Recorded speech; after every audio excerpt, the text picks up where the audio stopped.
Well, everybody's heard about the bird. Bird, bird, bird. The bird's a word. Well, a bird, bird, bird. Bird is a word. Well, a bird, bird, bird. Well, a bird is a word. Well, a bird, bird, bird. The bird's a word. Well, a bird, bird, bird. Well, a bird is a word. Well, a bird, bird. The bird's a word. Well, a bird. Thank you for joining us for From Touch Sanitation.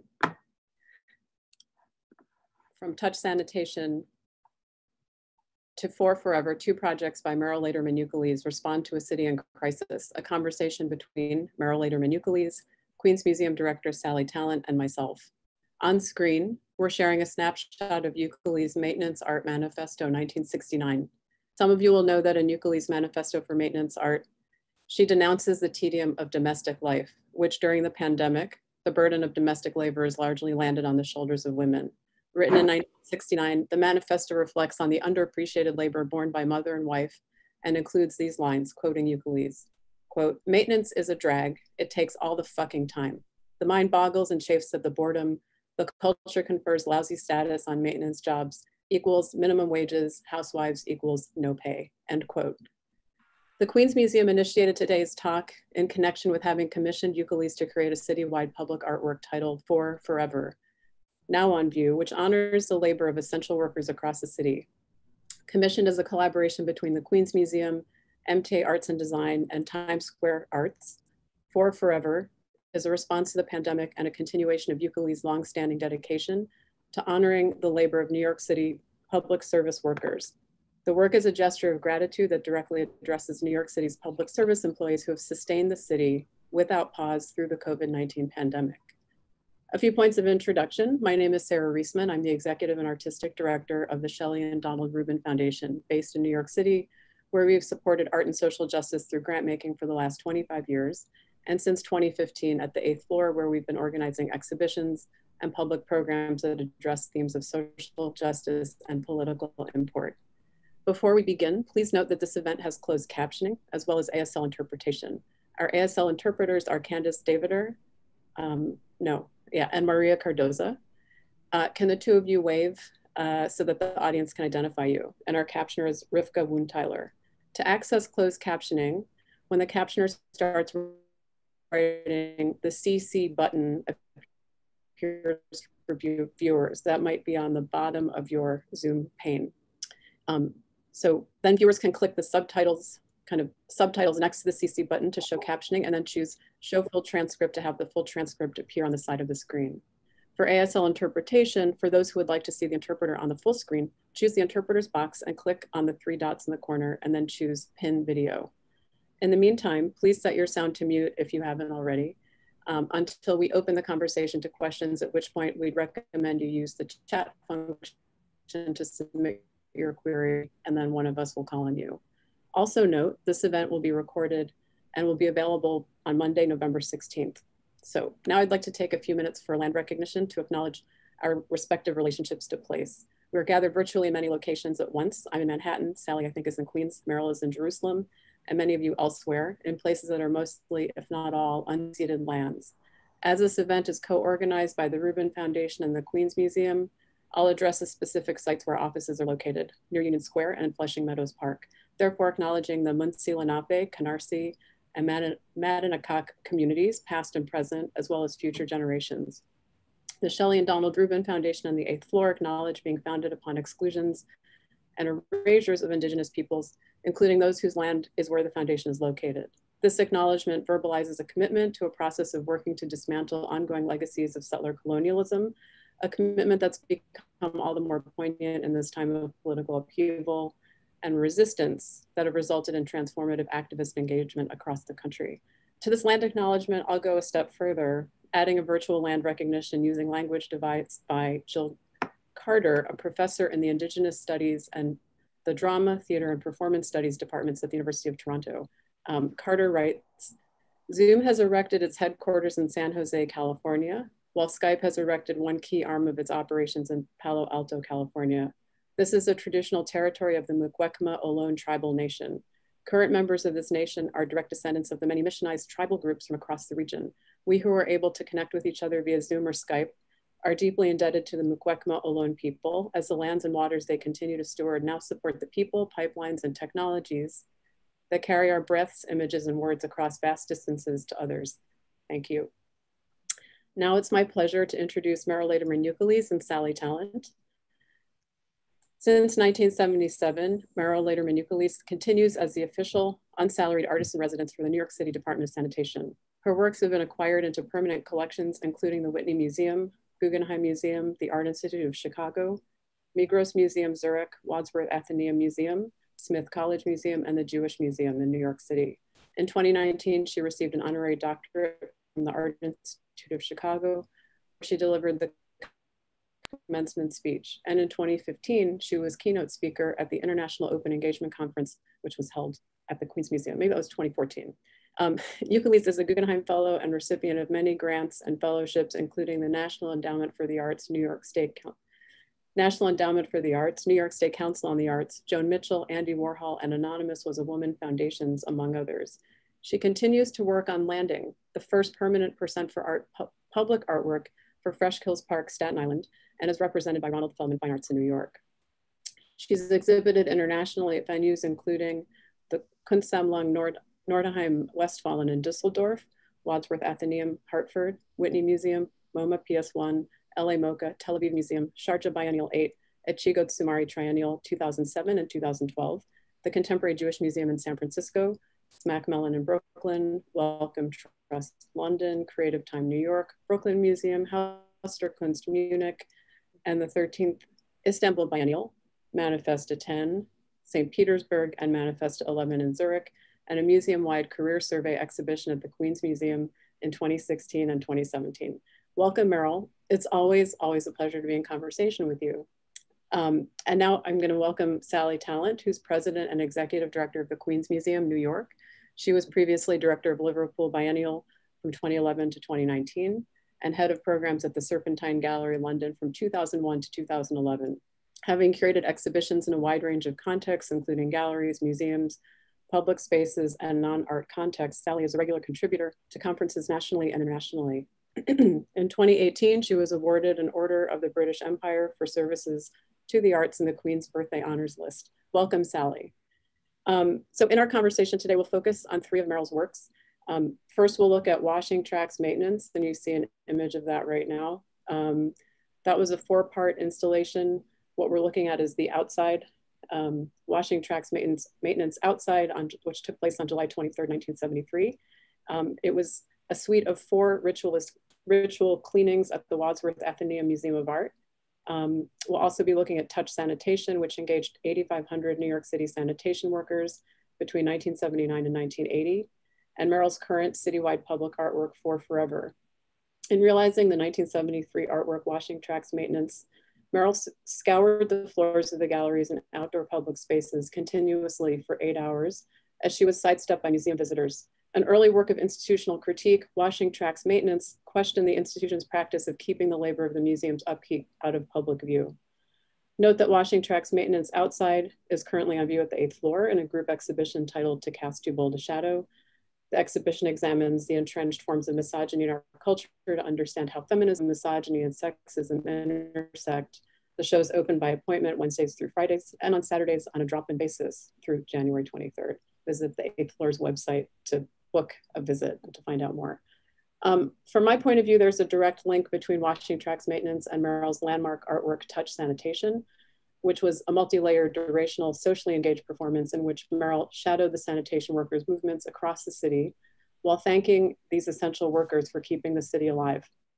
It's worth noting that an art writer, David Borden, reviewing a performance piece by Mierle in the Village Voice in 1976, which was titled, I Make Maintenance Art 1 Hour Every Day. In his review, Borden suggested that since the Department of Sanitation in New York City had its budget cut in the fiscal crisis, perhaps it could call its work performance art and replace its budget with a grant from the NEA. I think tongue-in-cheek. It wouldn't be enough money.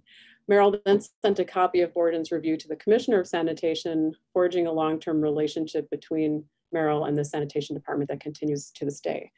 So this gives us an example of how one artist responded to a fiscal crisis, this one in the 1970s. Should I start with the first question, Mierle? What do you think? Yeah. I don't know what the first question is. Can I just start talking about this work? Of course, absolutely. What is the first question? The first question is, so watching tracks maintenance outside July 23rd, 1973 is a performance of the hidden systems of labor that support art institutions inside and outside of museums and galleries. Can you talk about how this work, how it informs your practice and work to date? Eugenie Tsai and Tom Finkelpearl said they weren't getting the video. They were hearing it, but they weren't getting. Could somebody help them? Or sure. The video's not, yeah, the video's not on right now. So, but the images are on. Yeah. PowerPoint. Here, I'll chat with them. We'll check in with them. I checked in and I'm helping them. Okay. Oh, good. Thank you. Thank you. Okay, welcome everybody. This whole project this evening, I think it's a miracle that we've all pulled it off. And I want to thank Sally and thank Sara and thank Jean and thank Sandra and thank Larissa Harris, who I worked with as the curator of my show at the museum in 2016, and then to push this along, this crazy idea, and here we are. Okay, I created the manifesto because I decided I was going to survive as an artist. Even though my art heroes didn't change diapers, I refused to fall out of the picture. If I am the boss of my freedom, that's a gift that I received from my art heroes, then I name maintenance art. I call necessity freedom. It is art that must change to enable artists like me with my life, with how I am different to survive, not the other way around. So I set out to bring maintenance into visibility as a cultural act and see maintenance as something within the culture, part of the culture, not outside of it. Washing, tracks, maintenance outside and inside was a hell of a lot of work, but it was the simplest act I could perform. As artists, I make this task art. Next.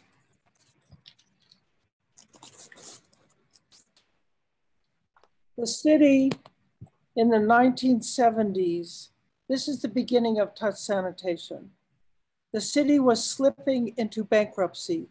Many people actually wanted the city to go bankrupt and have one judge do everything, run the city. It was a very dangerous time. The city must survive. I felt I had to do something to move basic maintenance survival work from an endangered species into a cultural and endurance action, thus touch sanitation. Here we are. This is the first day after a big press conference. Here I am in the South Bronx, which was a very, very bashed in place in those days. I'm making a speech at roll call, which I did every single time I went anywhere to touch sanitation. I said, I'm not here to watch you. I'm not here to study you, to analyze you. I'm here to be with you, to walk out the streets with you, to thank you. I am a maintenance artist. I struggled for many years to be an artist, to be free. Then when I had a baby, I became a maintenance worker, a mother maintenance worker. People who used to be interested in me as an avant-garde artist When they saw me pushing my baby carriage, they would only ask, "Do you do anything?" I'm here to say, when people think you are part of the garbage, that's what I heard over the last year and a half when I was talking to sanitation workers, wondering how can I relate to this big system? When people think you're invisible, even though you are doing your work right in front of their eyes, when they don't see you and don't honor you. This is ridiculous. This has to change. This artwork, Touch Sanitation, is an attempt to change all that. Next. This is the first district in Brooklyn. It's roll call at 6 a.m. Look at this garage. I face each sanitation worker face to face, offer my hand, we shake hands, and I say, thank you for keeping New York City alive. It's the fiscal crisis. 20% of the municipal workforce has been laid off. Attrition, not replaced. There's hysteria. There's yelling in the garages. People are in a panic. They fear they will lose their homes. They took their jobs, many of them, so they could count on stability, not because they love your garbage so much. There's no budget for maintenance. 65% of the trucks are down. Sanitation is patching trucks together. I don't know how. Terrible conditions in these garages. One toilet, no doors. One toilet works for 45 people on a break. Gang sinks for horses. What's the message? What's the message that the city's giving these people? Next. This is Staten Island roll call. Later that winter, my talks at roll call are getting more and more angry, more and more fiery. And I'm hearing things that I heard over almost 2 years now from people. People think we're part of the garbage. People think I'm invisible. I thought it would take 3 months. It takes 11 months. The performance is always at least an 8-hour shift, sometimes a 16-hour shift for the day shift and the night shift. Next. We shake hands, sit down for a cup of coffee. I look at him, and in his eyes, I see what I came to call the gates of acceptance. The gates of acceptance are opening up inside of his eyes. He's made a decision to trust me. What the hell? He's going to tell me what it's like. Next. This is a part of the performance work that sort of appeared as I was going along. I called it Follow in Your Footsteps. Mostly the audience of this performance work that the sanitation workers are doing every day right out in the public eye are watched by people lifting up a Venetian blind, parting a curtain, but they don't talk to you. They call up on you if they think you're screwing up, but there's no interaction, very little interaction. Many people say terrible, terrible things to sanitation workers. I decided to put myself in the same condition of exposure in the out in the public eye. I'm not a sanitation worker, but I actually was trying to learn. It's physical, it's not words, it's not from the mouth, it's from the body. I was trying to learn from them how they do this work, how they keep doing this work. And it also cracks them up. That's why I kept doing it. This was actually the choreography of this. I now think, oh, that was the beginning of work ballets, which I've done in many countries, 7 of them in different countries, different parts of the world. Next. Look at the truck. This is the 1969, 1970. This is New York. This is on the Lower East Side. I am at home here. We understand each other. Only he expects me to open this out. He expects me to make this public.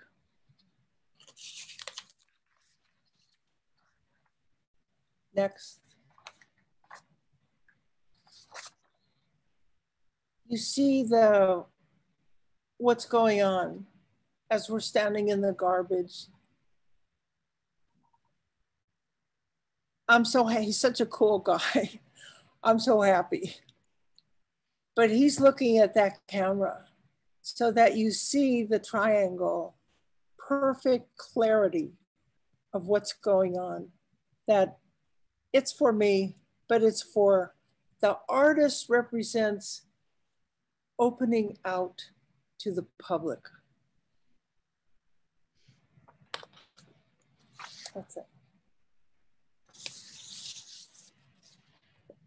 Amazing. Am I going now, Sarah? Yeah, yeah. I just want to say thank you so much for that overview, Mierle. It's so important for us to find ways to speak to the moment in which we find ourselves. And we find ourselves in quite a moment at this moment. And, you know, I'm grateful to you, Sara, for doing this talk in participation with us, connecting our organizations. But I'm also grateful to quite a few people who are on this, what do you call it, Zoom chat. So I can see that there are the partners that we worked with together to make F Forever happen, which I think is a continuation of the gesture that you've been making and the gratitude that you've been, let's say, profoundly demonstrating since the work Touch Sanitation. And I think I want to thank the amazing people that worked together with us to make what felt when we began our conversations impossible possible. And that's Sandra Bloodworth is on the call from MTA Arts Design, and also Jean Cooney I see is here. The Queen's Museum has the great from Times Square art, sorry, Jean. And also I see that Lara Reykjavik is here, and Tom Finkelpearl is here. So you had your exhibition in 2016 at the Queen's Museum, and I was lucky enough to see that. And it was a wonderful exhibition. And when the pandemic hit New York and hit Queens so hardly, we were at the epicenter of what was happening. We had a conversation with you and asked you whether there was something you might want to do in terms of thinking about the way that the infrastructure of the city is so important to how we might survive this moment. And I was feeling at the time, and I was seeing at the time, that our communities in Queens were still working. They were commuting in and out of the city, and they did not have the possibility of sheltering in place, nor did they have the choice to not work at this time.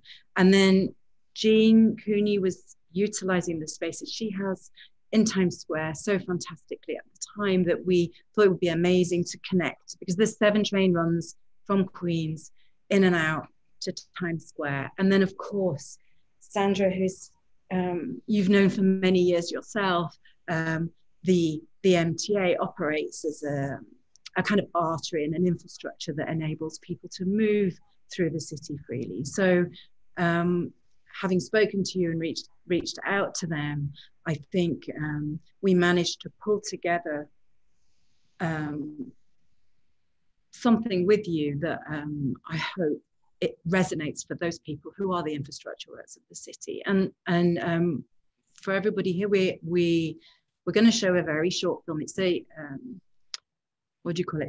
It's a first cut preview. It's not live yet. Our team, and particularly Mason Wilson, has worked miracles to kind of do this in a very short turnover. So it will go live after this, but we're going to show it. And then afterwards, Mel, I want to ask you some questions around what it means when your practice has been so much about the intimacy of shaking hands with every individual worker to work during a moment of physical distancing, and actually what we experience, national distancing. But should we play the film first? Yeah. The pandemic started in March. I can't overestimate, overstress, what a sharp break happened in, I think, everybody's lives. So many deaths, so much trauma. It felt like the world was dropping away from us. I remember I was feeling extremely numb. Where's my life? What happened? And shock. I was in shock.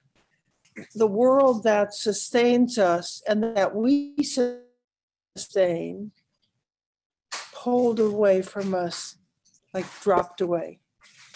So there I am, feeling so numb. The only thing I could think of, I was hearing about subway workers, bus drivers, sanitation workers, they were out there. The world had been dangerous, but they were out there. They kept coming back to work. And I thought this sentence came back to me, thank you for keeping New York City alive. Now that's a sentence that I said in the fiscal crisis of the 70s to sanitation workers, to all the I insisted on saying it to everyone. And I thought, yes, the health workers are the true heroes of this moment. But there are other workers, the workers that keep the infrastructure systems going, that I want the city to keep going. Early March, people start to feel like the city lost the vibration that we used to have. And there were a lot of people coming here just to take pictures to see. It was shocking to see an empty Times Square. The plazas were packed. The plazas, we were receiving hundreds of thousands of people a day, maybe close to 1 million. The moment the pandemic happened, that all went away. Just keeping it, making Times Square clean, safe as always, and just try to make people more comfortable now because of they are apprehensive because of the pandemic. All I wanted to say was thank you. Thank you for keeping this. I'm so connected to the sense of the city. And they were out there. The thought of the workers being out there that I felt had become heroic, a kind of heroic work. I wanted to say thank you for keeping New York City alive. For almost 30 years, Mierle Ukeles has acknowledged public service workers, including transit employees. When the coronavirus spread, it fell to transit workers to transport the essential workforce to keep New York City alive. Who better than Mierle Ukeles to acknowledge this heroic work? And what better place for that gratitude to be displayed than here in the New York subway? We began to realize very early on that many of the workers that maintain the city actually use the subway to go to and from work. So the subway felt like a main artery carrying people around the city as they went about their daily lives and as they made their commute to work.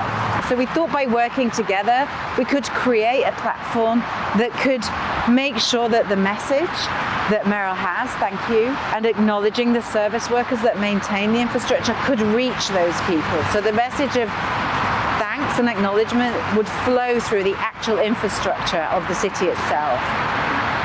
So the message in For Forever is really simple, but it has such a weighted history, and it really, I think, comes together when you understand the legacy and the significance of those words and how they were the exact words that Mierle spoke 40 years ago to the sanitation department, all 8,500 workers in that department at that time, and thank them for keeping New York City alive. And while New York was going through its own set of challenges in 1979 and 1980, we have a whole fresh set of challenges ahead of us right now. Here's the message. The screen is black, and then you see what the hand is doing, shaping these letters with these 3 sentences. But the screen, this black and white message is framed by a certain world of color: emergency red, orange, and fluorescent safety green. Look around. This has become, you know, you see people wearing these vests. They're all over the place now. That mostly vests, like these green vests or the fluorescent red, orange vest. It means watch it, danger. But it also means this person inside here is precious. That's what it means. That's a revolution. Those colors represent a revolution.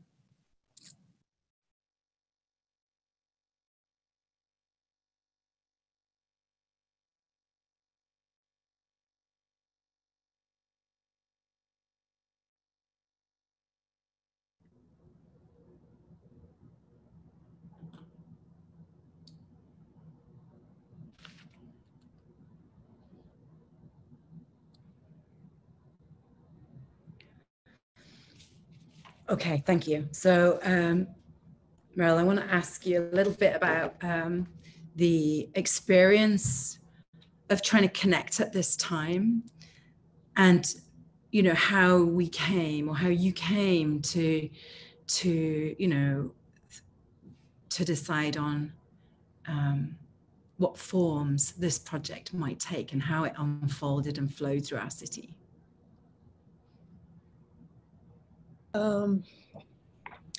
The world in which the artist is sometimes has a receptivity, so that it didn't matter what I was thinking. I actually wasn't thinking very much other than, how come the birds are okay? How come the cats are okay? How come the flowers are blooming and the trees are blooming and the weather's actually beautiful? And how come we've fallen away? We're aliens in this world. And my brain was numb.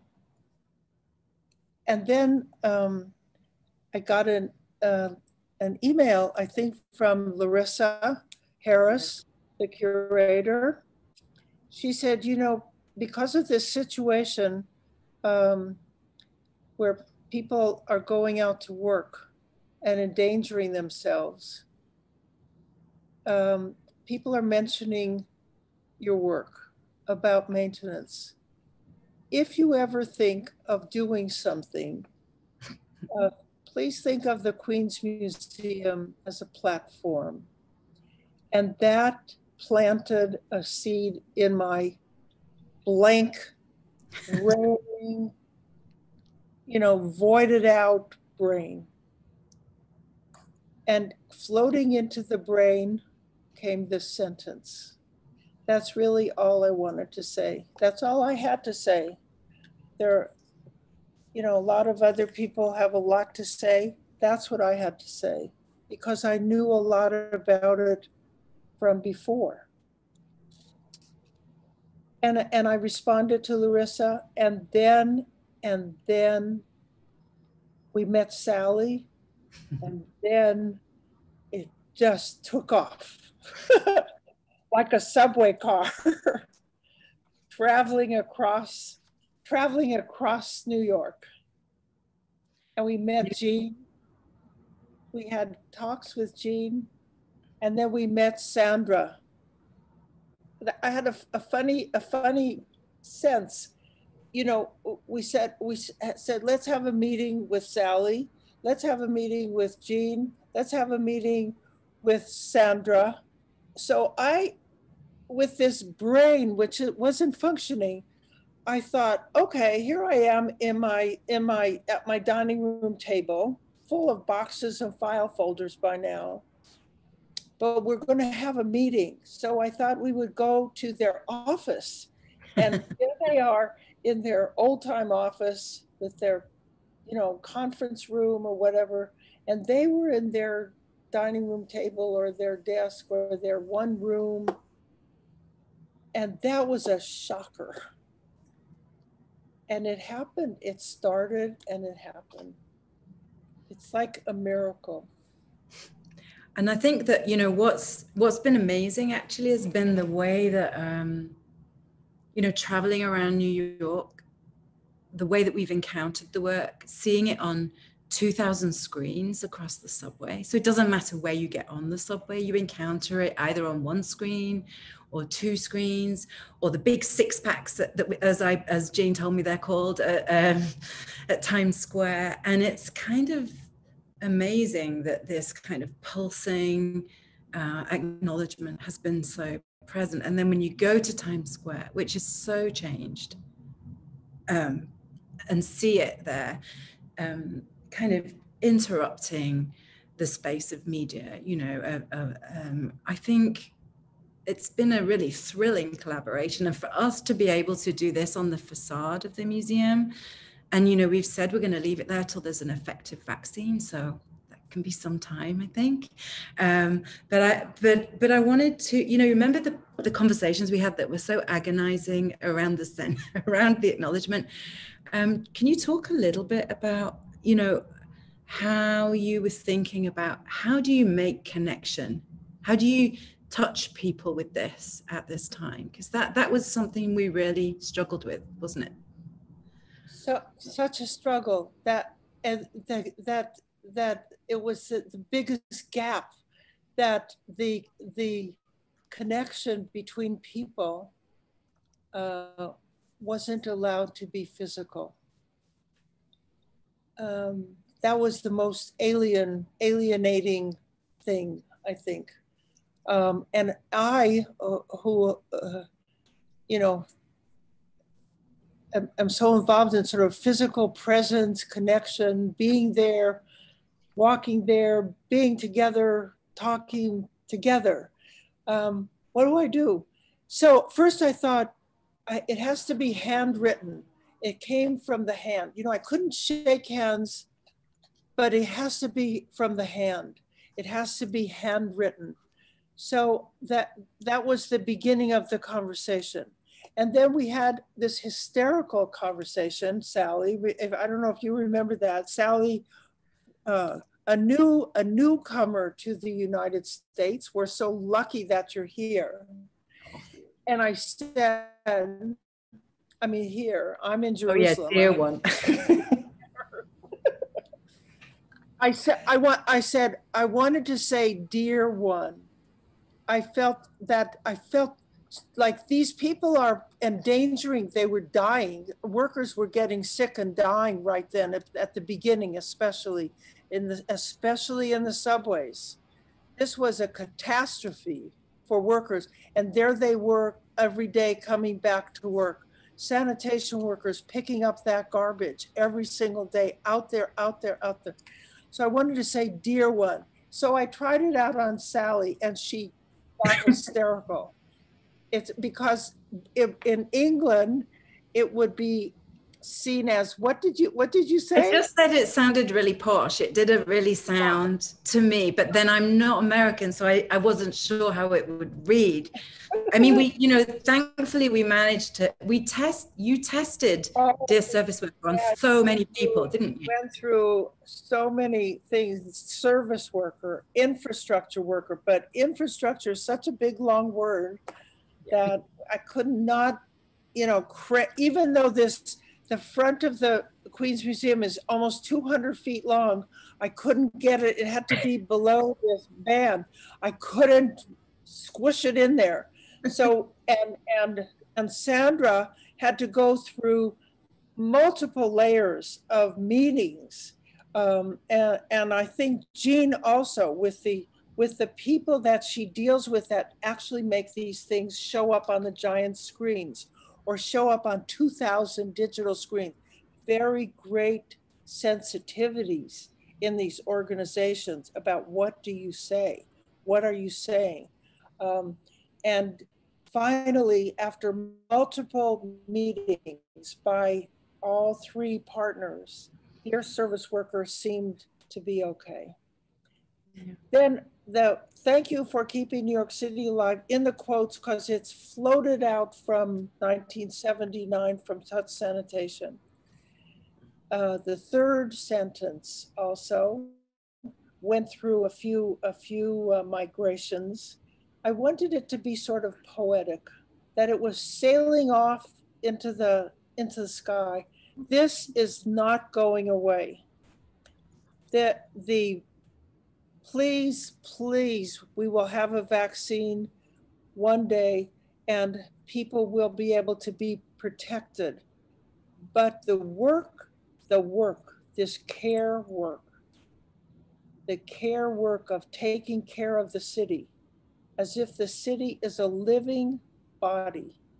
You want it, you have to take care of it. Just like those housewives equal no pay. If whoever they are, male, female, if they walk off the job, you don't have a home. There's no home there. So I'm saying, you want to be here? This will be here forever. How long? Forever. And thank you for mentioning care there. I mean, what do you think, if anything, and this is a question for you too, Sara, like, what do you think we've learned about care, value, and equity from this time that, like in a pandemic? Like, how do we understand value and how do we understand care? And if anything, what would you kind of think has come out of this? Well, I think, I hope, but I believe, you look at the multitude of acts, the Queen's Museum, an art museum with a long history, became a food pantry. There was a flexibility there that was stunning, that it didn't damage the value, the cultural value to feed people who needed food. It could be that. It could be a museum. It could be a food pantry. The responses to the needs of this dire need from the pandemic within the art world, I'm going to focus on that. You look at the projects that Jean Cooney got going in Times Square, of me, so lucky, I'm so lucky to be on that great big gorgeous screen, that I also have watched so many artists giving out so many public messages, so many artists with such wonderful messages, thanking essential workers, thanking nurses, doctors. Wash your thumbs. Don't forget to wash your thumbs. That will kill me, that one. Yeah. Beautiful, beautiful artworks. Take a nap. take a nap all over Times Square. Such care, loving care, flooding through the city. And that came from art workers, from museum people, from the cultural people in the city. They know full well that the city requires care or it's going to go away. I guess my reaction to the question makes me think back to Saturday night listening to Biden's speech when he talked about the idea that it's a time to heal now, right? Yeah, I think it in a more practical sense, maybe more practical than my ideas about art, is, you know, that there needs to be affordable care, right? Care for all, healthcare for all. I also think it's important to figure out what are the ways that we can, how can we resist inertia? There's a strong pull to inertia because of all the sort of anxiety that is being produced in the media and is being produced socially, right? How can we resist that in order to be there for each other in every way possible? And I think I have then I go to the next question, is that right? Yeah. Okay. I think I kind of, so this is, people have been talking about the crisis in New York City and other major cities. And this is maybe a question both for Meryl and Sally. What are your thoughts about repair and recovery that we'll need? What can cultural workers do to remain relevant? And in a way, I think you answered that to some extent, Meryl, but you gave the example of the Queens Museum, you know, operating as a food pantry. But I think there are other ways, and I think I'm just going to elaborate for a moment for myself, thinking about what is the role of an art space or a museum. Does the social practice become more critical, right, than the objects that it holds? And I think that's something that, you know, my history with Meryl goes back to working for the Percent for Art program for 6.5 years, and really seeing a process that was absolutely socially engaged, absolutely relational in the way that she worked with city agencies. And that, to me, that was transformative in thinking that, like, a static artwork definitely has value and has its place, but the relational, I think, has become so much more important now. In spite of the fact that we're here on Zoom and we're doing this virtually, we are still relating and we're getting used to it. And I think we have to for now, because, but the question really is, what can cultural workers, what can we do in this time to remain relevant? And I don't know if either of you still want to answer that or have anything to add. Sally, you go. You want me to go? Yeah. You know, I think one of the thrilling things about this project for me was the partnerships, including like being able to work with Rubin Foundation, thank you for the support to help make this happen. You know, being able to work with Sandra and Jean, and we had to understand from whom we needed permission to put this on the front of the museum. So thank, you know, the parks. And I think that trying to ask the question of how do we lever the space that we have, not just the physical space, but also the cultural space that we have, to support artists and to understand what it is that artists do that is so essential at this time. You know, we're facing loss and grief, where, you know, many people are struggling to get through their day, living in overcrowded conditions, don't have access to the internet, don't have the privilege of being online. I read that 29% of New Yorkers don't have access to the internet. And in Queens, 22% of our community only have cellular access. So the digital divide is going to be even more profound, I think, as we move forward through this year. And so what can we do? Well, we can do a lot. And I think thinking about the hyperlocal and how we can understand what our communities need and what role we can play in that. If that is utilizing our spaces as a food pantry, but just as essentially presenting art. You know, we're still presenting exhibitions and trying to find ways to support artists. So we've made the museum free. We're offering free studio space now for the coming year.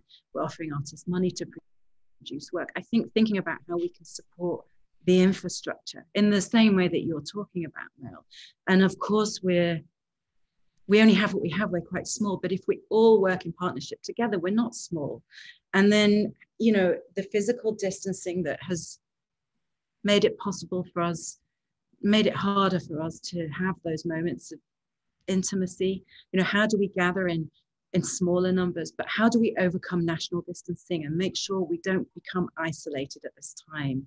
And how do we not perceive people traveling from somewhere else as a threat or a contaminant? It's really important that we build strong connections, that we talk with one another, that we find ways to work together across borders, and that we pull together across the city to lever our assets. So I think we can do a lot. And I do believe that art, poetry, you know, in all of its forms, is the way that we process a lot of what's happening to us now. And we need to have a healthy culture, and that's part of our job. So, you know, more than ever, I think we have to survive, and we will only survive by working with one another and pulling through this together. And I loved working with you on this project, Mel. It was amazing and a great privilege, but I loved working with our partners, and hope that we've learned something that can grow in the future. I don't know. Do you want to say something, Mel, to that?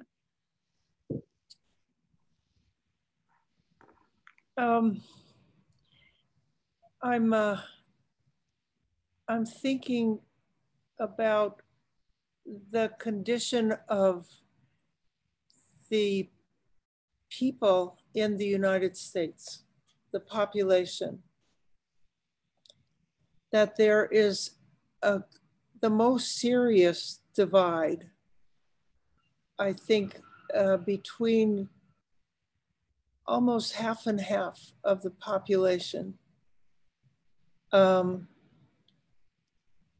It's terrifying. And I think that artists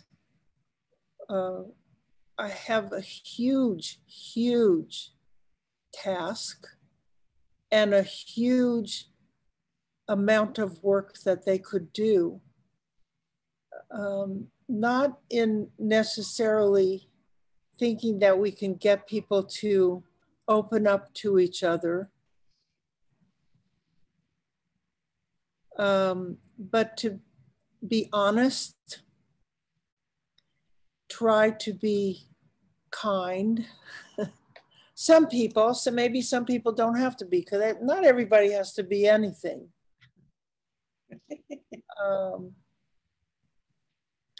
But keep talking, keep working, keep getting that art out there. Keep getting the effort out there. The artists with all the maintenance structures, like you, like Sara, like Sandra, like Jean, like Larissa, that make things happen, to come to be. Being able to make things come to be, I said it's a miracle. I do believe it's a miracle. That's art, we can get something done. The country seems to be so stuck right now. And I think that art can keep talking, keep working, keep doing. On the other hand, and you spoke about grief and loss, Sally. Yeah. At the beginning of the pandemic, there were instructions by the Center for Disease Control about masks. Let's talk about masks for a minute.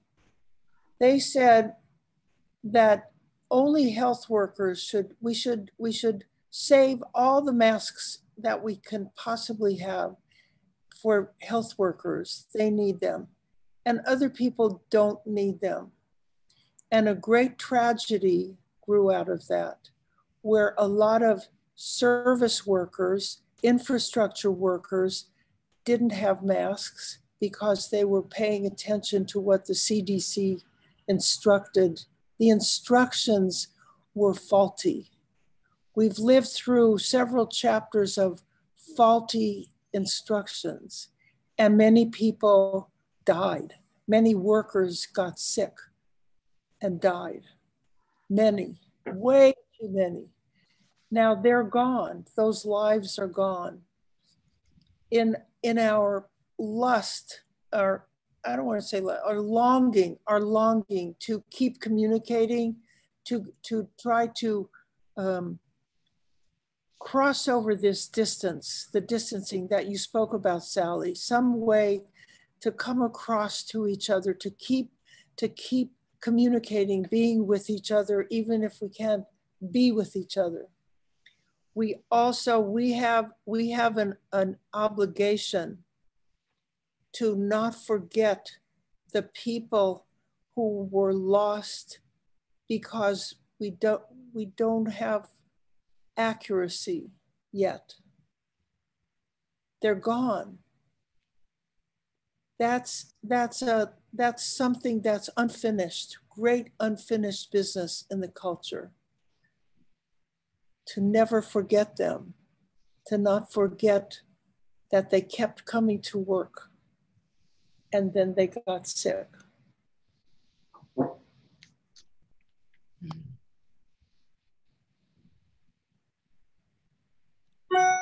I'm looking at our questions and thinking we've covered a lot here, and we have.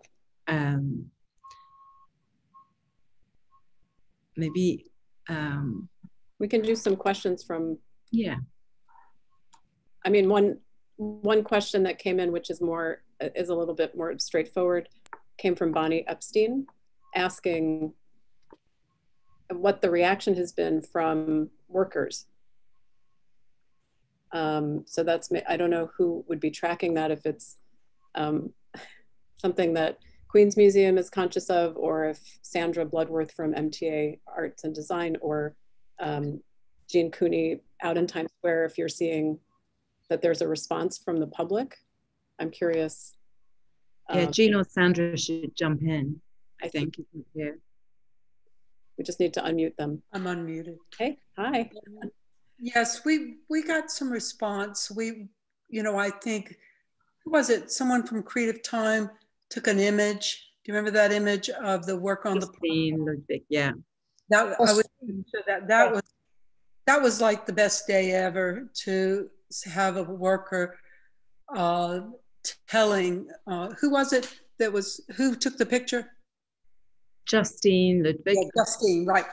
And the worker said to her, that's for us, or something to that effect. And this was created, that's about the work we did, explaining it to her and then helping her take a picture of it.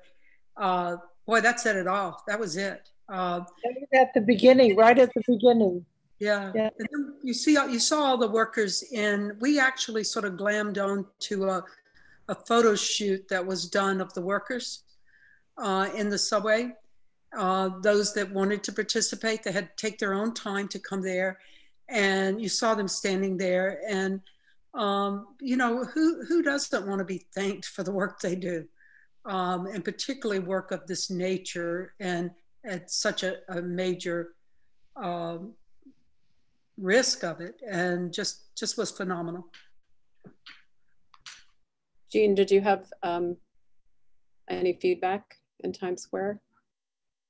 I don't see Jean. I'm just looking. I can't see. It's a lot of people here. She was here earlier. Well, I can pose a question. We don't have that many questions. It's more like fan comments for Mierle Ukeles, of course. But there's one from Jillian Dyson, and I'm not sure if they're still on the call, but it's an interesting question about perception of dirt in the context of touch sanitation. So is Jillian here? Do you want to pose the question? Hi, yes, I am. Yeah. I don't know if you can hear me. Yeah, I'm just really interested in that very human, visceral relationship to the dirty spaces that you were working in, and the people's responses to working with dirtiness. And you know, how did you feel? Did you feel repulsed? Did you take pleasure in it, or did you just get on with it like so many men and women have to do? It's a great question. It's got a bunch of answers. In sanitation, among sanitation people, not only workers out on the street, but it extends to everybody in the system, including bosses and chiefs and deputy commissioners at headquarters. There's a subtle gesture that you learn that people make when you say, I work at sanitation, or I'm a sanitation worker. It's like a contraction, like that. Like yeah. That. Subtle, because people want to be politically correct, but there's a like that, and it travels like wildfire among people in sanitation who will see that immediately. There's that pulling, it's literally pulling one's body away from dirt. We have a big problem with dirt. Yeah.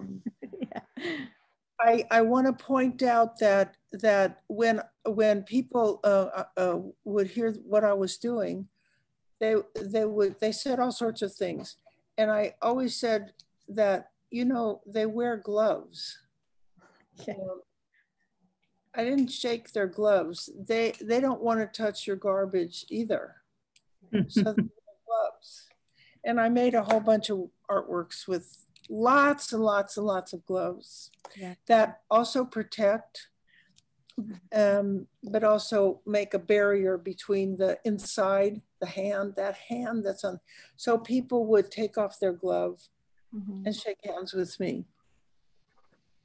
I got through a year and a half talking to sanitation workers, doing research, and 11 months of the performance work itself, and I was just fine. Of course. I was fine.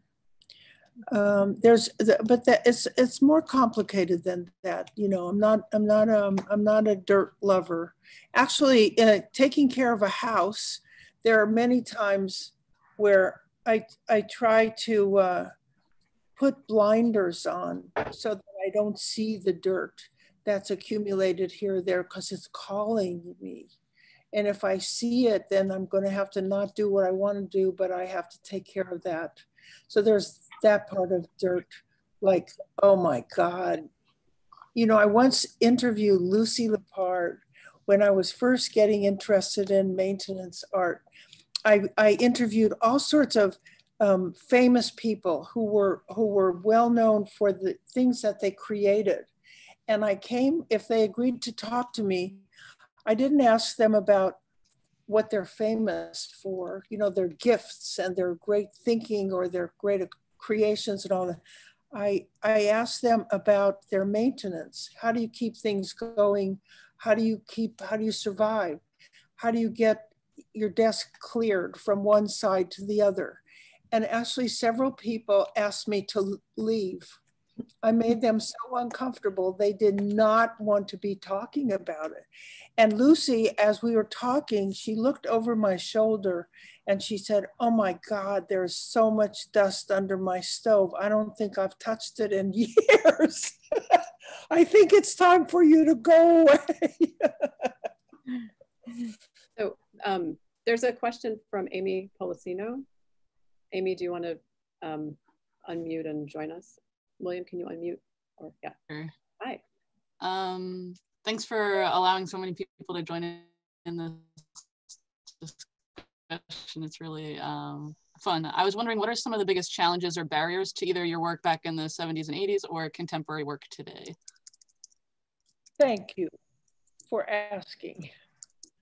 I have been trying to make a permanent work at Fresh Kills, an environmental public artwork since, well, I've been working as an artist at Fresh Kills since I got a Percent for Art commission in 1989.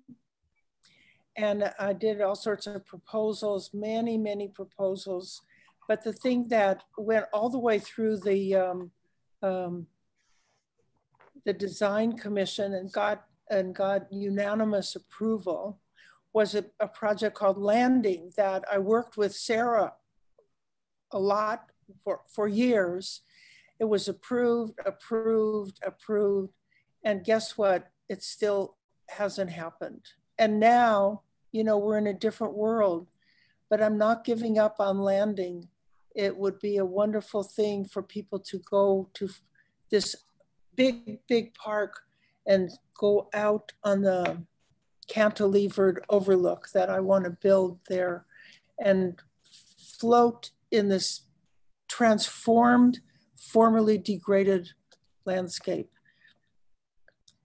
Getting money, keeping going. I have to tell you, I'm 81. I'm 80. Almost. No, I am. No, you are 81. I am. No, you're 81. I'm 81.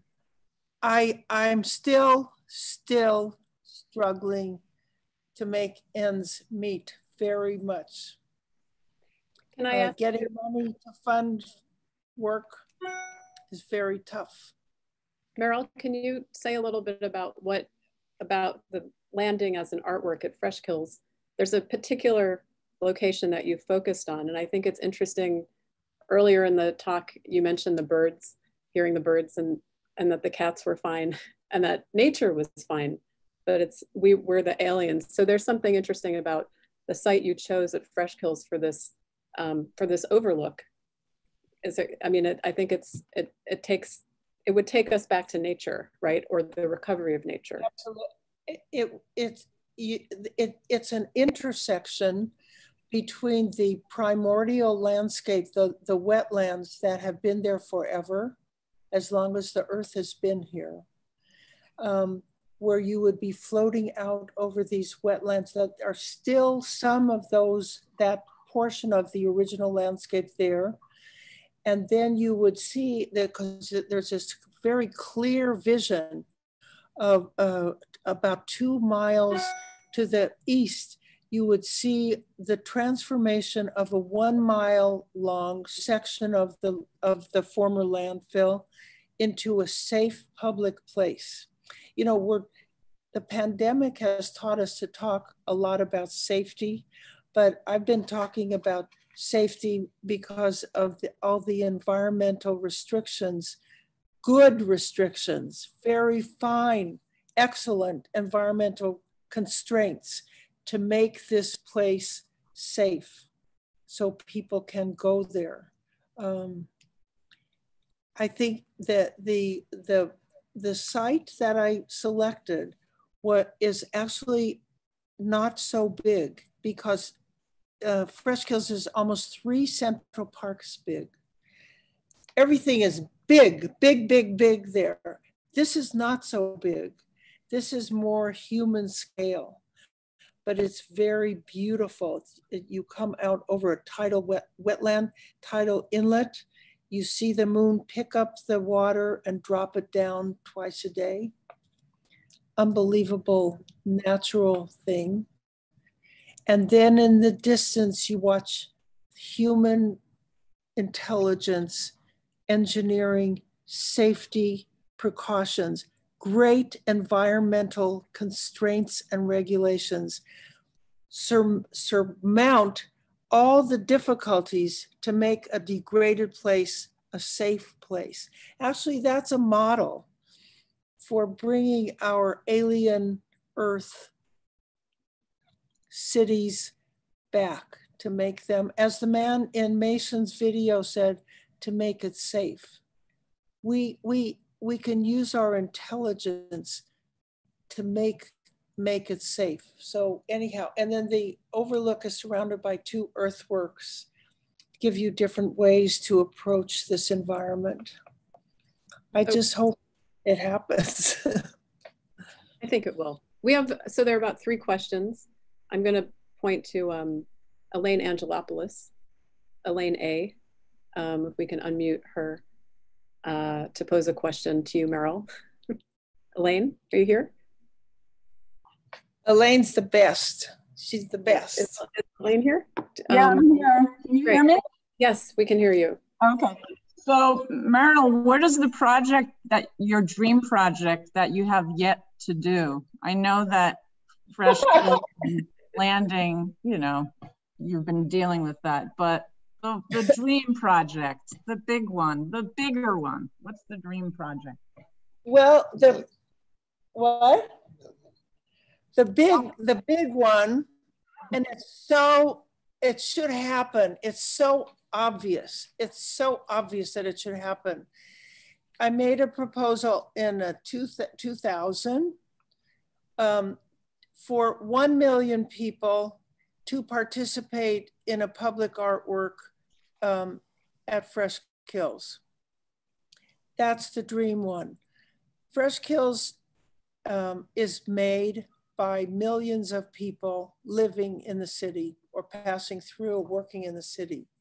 That's what we made these mounds. We together made these mounds with 150 million tons of waste that's sitting, slowly decomposing underneath. It's for us, you know, I could ask for 8 million, but I think that's not practical.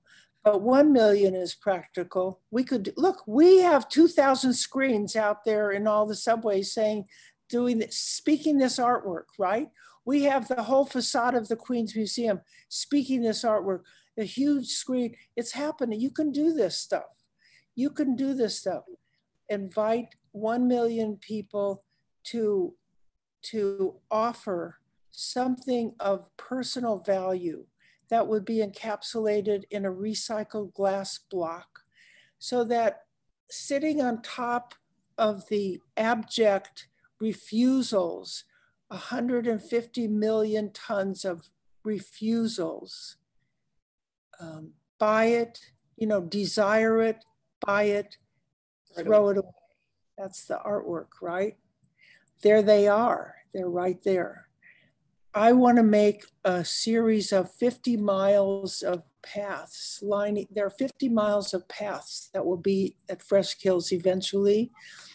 And I want them lined, the paths lined, maybe some other vertical structures with these glass blocks that have encapsulated in them an object that a person releases into community. You don't have to own everything, but by releasing it, it doesn't strip it of its value. This is the opposite of garbage. I think that that would be a redemptive, transformative act by 1 million people. You could go with your phone and read the barcode that is etched into the glass, where the person will say, I'm giving this to everyone because blah, blah, blah, blah, blah, 1 million times. So that it will be beautiful physically, the landscape, the birds, those trees that have abandoned us right now. That will be beautiful. But without us making some sort of transformative act, it will not be redeemed and it will not be transformed.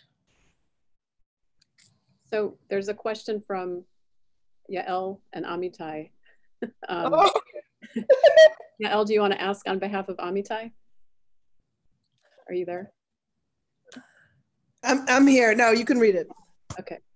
So the question is, did you ever consider putting on a sanitation worker's uniform and do their work as one of them to personally feel how they're treated? And that's from Amitai, who's 9 years old. That's my grandson. Oh my, he's so smart. I actually was, there's a great writer named Robin Nagel who wrote a book called Picking Up. She's an anthropologist, she has a PhD, she's a professor, but she became a sanitation worker and drove a sweeper, actually in Times Square, I believe, to be an anthropologist in residence in the Department of Sanitation, modeled on my being the artist in residence. And she became a sanitation worker. I never tried to become a sanitation worker. I felt that the art was about not becoming a sanitation worker or pretending, not about pretending I'm a sanitation worker, because they're the sanitation workers. I'm an artist. So I mirror. Sara and I actually are going to give a Zoom in a Bezalel MFA program next week, next Thursday, about the social mirror. The artist is a social mirror of mirroring what it is that's going on right in front of your face. So Amitai, I wore, when I was shaking hands with everyone, I wore work uniforms, like cheap from Canal Jeans, if anybody remembers Canal Jeans, cheap painter's pants, cook's shirts, always uniforms, because I had to, a lot of washing of clothes. I wanted to be in a work uniform, but I'm not a sanitation worker, even though I know a lot about it. So there's a question from David Brooks. David, I don't know if you want to ask it directly. Hello? Is David Brooks still here? Oh, wow. So it's a question, what's that? Do you want to read it anyhow? I'll read it, yeah. So Meryl, the question was, touch sanitation was realized through so much of your own initiative and diligence, along with the support of the MTA. I guess, well, actually at that point it would be sanitation. Here now is an equally caring project, but that has the Queens Museum, Times Square Alliance, and MTA all helping to support and disseminate the work of care. Having experienced both now, so he's referring to touch sanitation and For Forever, and comparing the two, has anything changed in your view of what institutions' roles or obligations, abilities are in providing care to the public? Great question from a great artist. Thank you, David. I'm forgetting the question. The question is about the roles and obligations. That it's about the roles and obligations that institutions have in providing care to the public. Okay, so you can see. Hi, Meryl. Can you hear me? Yes. Hello. Hi, Meryl. Hi. So somebody was calling on my phone right as Sara was reading my question, and it knocked out my Zoom account. I had to get back. Yeah, just to reiterate, when I look back at all the documentation of the Touch Sanitation project, I mean, it took like 1.5 years. Is that right? If I'm not mistaken. What, the research just before I did anything? Yeah, I mean, it was just such as an artist thinking about, I mean, it's thinking about research and then the execution of something, the realization. I mean, it's just so prodigious, and it was so much on your own volition, no real institutional support. I know that the Department of Sanitation, it's like, how would you like to work with a few thousand or more sanitation people? But it just was so much on your own volition. And here now, this project, the For Forever, happened so fast with 3 really well celebrated cultural institutions, happened so fast, and it disseminated out in this really incredibly just lightning speed way.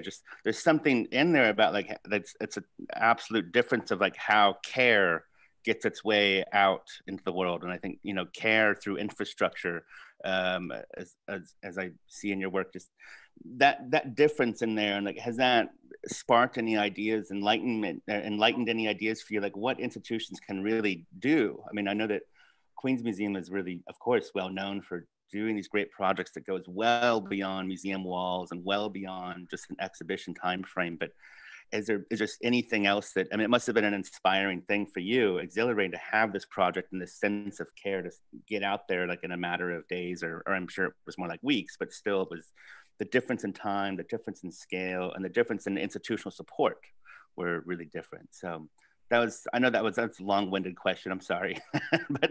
but does that make sense?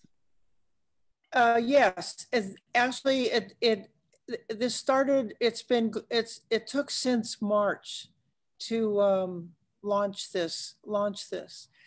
I think the critical thing is to see that in institutions, big institutions and very complicated institutions, for example, the screens are revenue producers, both in the MTA and Times Square, so that they have to be paid for, and inserting art in the screens is not the main job of the people who are paying to do this and are being paid to do this for the institution. So there's a very delicate balance. Money, the Rubin Foundation contributed to make the facade work for the Queen's Museum possible.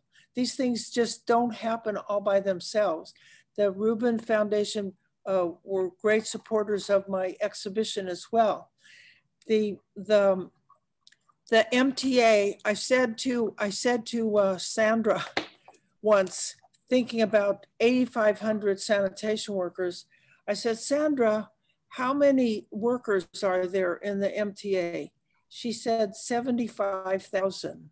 And Jack, my husband, was sitting near me. He said, don't even think about it. Carol, I just wanted to say, besides 70,000, the reason the space was able, this is revenue generating space and must be. The reason it was available is because the space, the advertising had fallen off because of the pandemic. And so it was the opportunity to capture and turn that into a positive. Not that we gave up revenue, you know. That you took the situation and turned it into an opportunity. Right. We saw an opportunity that the timing worked out. And also we did it because it was within the mission of the MTA. When you came to us and wanted to do this with Sally and Jean, it was just, you know, it was just such, I mean, there was just really no question, because we so needed for it to thank on behalf of. There was no question, but you made it happen, Sandra. No, but Mierle, you were so, it was just one of those synergistic things. Yeah. Who you were, your basis of your work, right, and the nature of it and the history of it, and the need and desire for us to thank workers. And yet it was so much greater that it came from you, that it had this layers of complexity and sincerity. So it was a no-brainer. So there, let me say something that what Sandra's pointing out, that in a difficult situation, there are gaps that people can turn into an opportunity. That happened actually in the sanitation department, that there was so much going wrong in the fiscal crisis, with the trucks collapsing, no budget for maintenance. I mean, that's very serious. Terrible press blaming the sanitation workers when they didn't have equipment for not doing the work.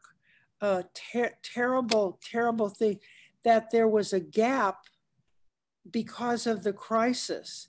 And then the artist shows up in the gap. And I think that there were people at all levels of sanitation that were felt, what the hell? What the hell? Things are falling apart. Let's give this a chance. They said that to me. Let's give this is crazy working with this artist. Let's try it.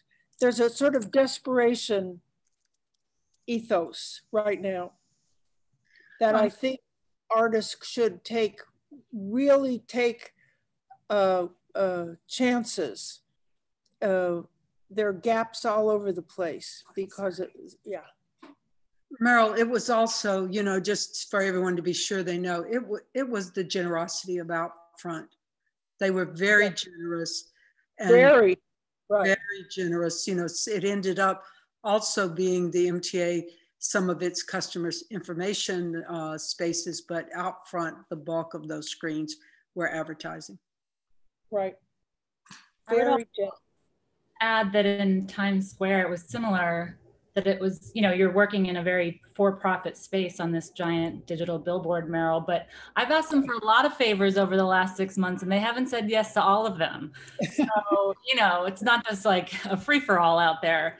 I think it was really important there, even though it's a real estate developer that owns that digital billboard, you know, there are hearts and minds behind even that industry and that high profit of a digital space. It's like it really spoke to the people we made the request to in terms of just being really relevant right now, and even as a, you know, very for-profit entity wanting to speak back to the public with this very public platform that they had access to.